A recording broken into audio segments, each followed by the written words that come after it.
जियो। जीवन में ups and downs आते रहते हैं, कभी घन घना, कभी मुट्ठी चना, कभी वो भी मना। भगवान श्री कृष्ण के ऊपर मणि चोरी का आरोप लग गया। बताओ, भगवान मणि चुराते हैं? सारी द्वारिका, जिनको द्वारिकाधीश कहती थी, मुंह के पीछे चोर है, बचपन से दही माखन चुराते थे, यहां भी मणि चुराने लगे। सब बोलते थे, कोई एक नहीं बोल रहा था। रामावतार में किसी धोबी के बारे में कह दिया गया, भैया किस रामायण में लिखा है, मुझे बताओ तो। हमने भी बहुत रामायण ढूंढा, हमको तो नहीं मिला।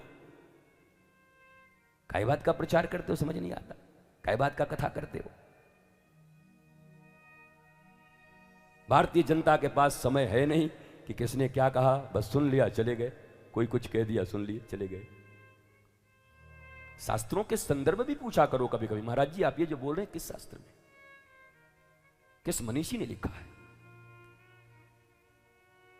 एक जनता नहीं थी, अयोध्या की सारी जनता खुसर पसर कर रही थी। अरे सीता जी वहां रही ने, क्या पता रावण क्या किया होगा। कोई एक नहीं बोल रहा था, सब बोल रहे थे। तो जब जानकी की माता की बदनामी हो सकती है तो हम और तुम कौन है? काहे इतना जल्दी निराश हो जाते हो? ये तो कोई फिल्म भी शायद एक बनाया था। तू कौन है, तेरा नाम है क्या, सीता भी यहां बदनाम हुई, फिर क्यों संसार की बातों से भीग गए तेरे नैना, कुछ तो लोग कहेंगे, लोगों का काम है कहना।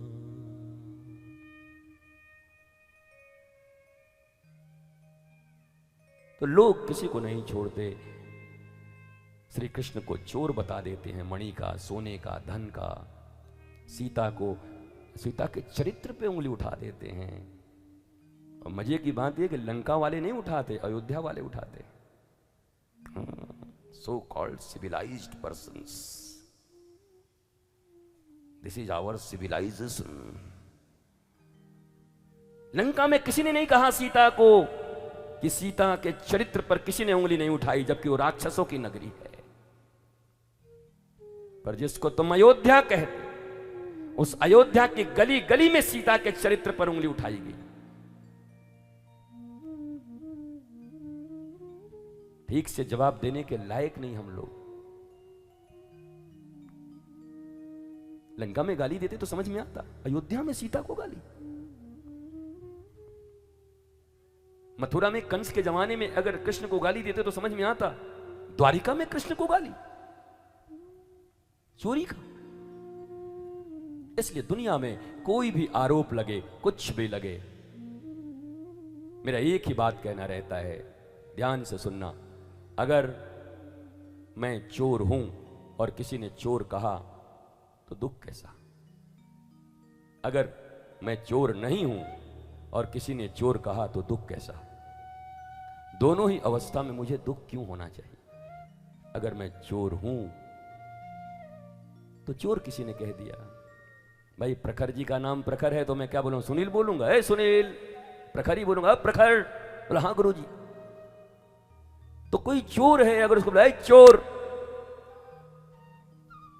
और उनको मैं बोलूं ए सुनील, वो देखेंगे नहीं मेरी तरफ, सुनील कोई और होगा। अगर हम चोर नहीं है और अगर चोर बुला रहा है तो फिर दुख कैसा, तकलीफ कैसी? इन दोनों ही अवस्थाओं में दुख मनाने का स्थान कहां है? डिप्रेशन में जाने का स्थान कहां है? अगर इतनी प्रज्ञा हो, चोर को चोर कह दिया तो निंदक नियरे राखिए, हम ठीक होंगे धीरे धीरे। मैं चोर हूं इसलिए ऐसा कह रहे हैं, और मैं नहीं हूं कह रहे हैं, कहने दो। सीता भी यहां बदनाम हुई। ये समझ की बातें हैं। ये छोटी छोटी समझ बड़ी बड़ी जगहों पर काम आएगी। जब कहीं अचानक परशुराम जैसा क्रोध आएगा कि आज मैं खत्म कर दूं, तब याद आएगा, नहीं यार, चैनपुर की कथा में महात्मा जी ने कहा था कि चोर हो और चोर कहा तो बुरा क्यों लगे, चोर नहीं हो, और चोर कहा तो बुरा क्यों लगे।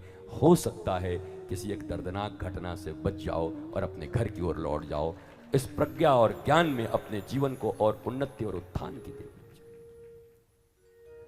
वास्तव में अब हनुमान जी ने जब परिचय दिया रावण को, तब रावण कहा, हनुमान जी आप राम जी के दूत हो, मान गए भाई, ऐसे ही जवाब होना चाहिए था।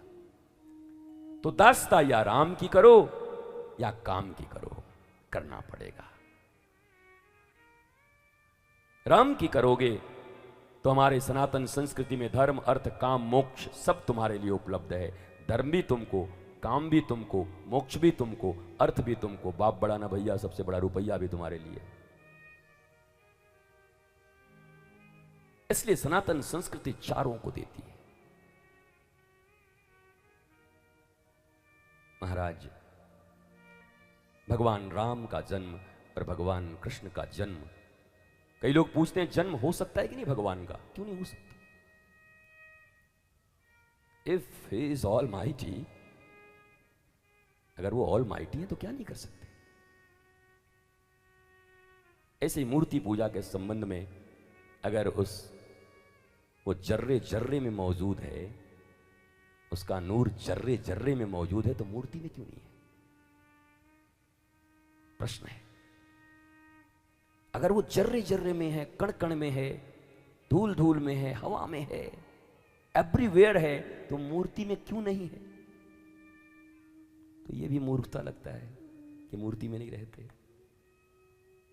भारत को अज्ञानता ले डूबी। कोई एक नहीं, सब ऐसे ही है। अंधों में कोई एक काना राजा आए तो बात बने। सब तो अंधे हैं ही धृतराष्ट्र की तरह, एक काने आ जाए तो बात बन जाए। आंख वालों की तो चिंता मत, आंख वाले तो है ही नहीं, मामला खत्म है। बस कानों से चलेगा अब राज।